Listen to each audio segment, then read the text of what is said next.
Welcome. In this lecture, we're going to talk about kind of a nice circumstance where you know for certain that you have one of these absolute mins or absolute maxes, that your graph doesn't just keep on going up forever. There's actually some max that it achieves, and the same thing with a minimum.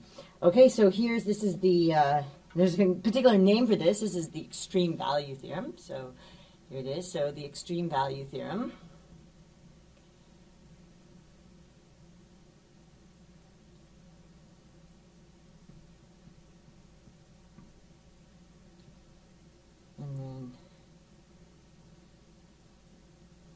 Okay, so what does this say? So it says that if we have, so suppose that we have a continuous function, so f is a continuous function on a closed interval, and that's going to be important. So on a closed interval AB, then we know that then we have that for some,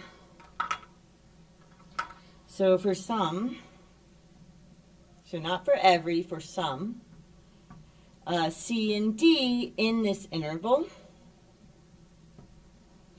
okay, then we have, there'll be two things that are hold for those particular ones. Okay, so the first one, let's kind of put like this, then for some, like this, then we have, okay, so here are the two things that hold. So the first one is that f of c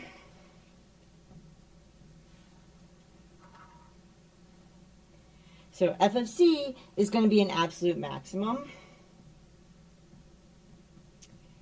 So an absolute maximum, it's going to give you the highest value of an output from putting in something in that interval AB.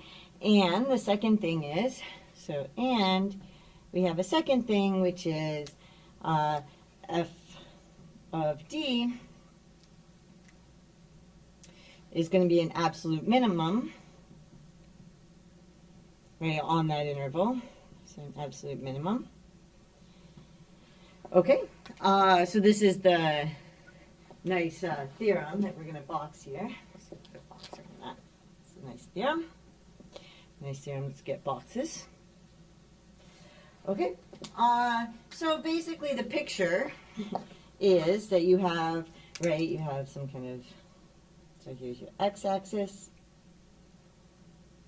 right, and then I have my y-axis, and I have some interval AB, and maybe we'll actually make these red. Let's make these red. I'm going to switch them to red. I know I made them orange initially, but it's a little helpful because A and B are already orange and so on. So there's a lot that's orange. We have an extra color. Let's use it. Okay. And I have some kind of function, so I'm only looking at what happens on this interval. Okay. So maybe the function goes on, but I don't care. I'm just going to look at what happens on this interval. Okay, it's possible it goes on. We only look at what happens on this interval. So then there exists some, and you can see it in this picture. It's not like I can take any C and any D, and they're going to be absolute maximum. That doesn't make sense, right? But what I do have, so I have an absolute max. Like this would be my, so the absolute max is my C.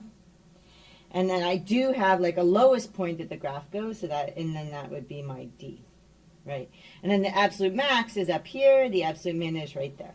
Okay, so that's kind of the picture of what does happen. So then we can look at, I think it's good to sometimes, when we're getting used to understanding how theorems work, you know, students will ask me questions that I think I bring back because I think that these are like very understandable confusions and they help you sort out how to process a theorem, okay?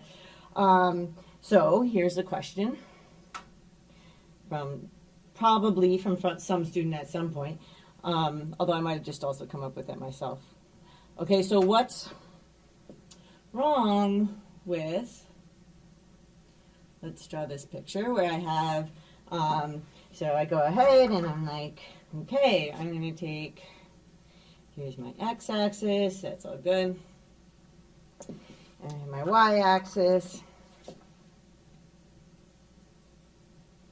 like this. And then I have this function.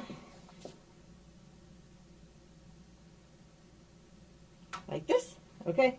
And you look at this, and then let's choose the interval to be, I'm actually going to make the interval red just so that you can see it. If I look on this interval here, right, it's perfectly fine. It's a closed interval. And so you could ask me, well, why doesn't this work? I mean, I do have an absolute minimum right here, but I don't actually have an absolute maximum, right?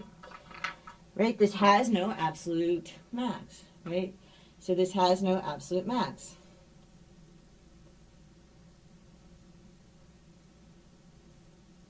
Nor on the interval, like, is at the highest point. So you think about this for a second, and you realize, wait one second, the function is not actually defined on the entire interval, okay? So the function is not defined at 0, so the function is not defined at 0. So it's not defined at x equals 0, right? Okay, well, it's not defined at x equals 0, and so it's not continuous at x equals 0, so not continuous at x equals 0, right? Right, and that was one of the conditions that I had to satisfy. So it violates this condition up here that it's a continuous function on the interval. Okay, violating that the theorem requires you have to be a continuous function on the interval. And actually, why don't I just write that? So violating that the theorem requires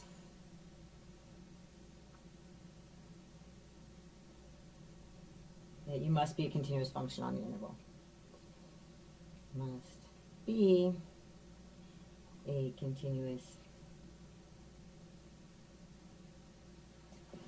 function, right, on our interval, right? On our interval.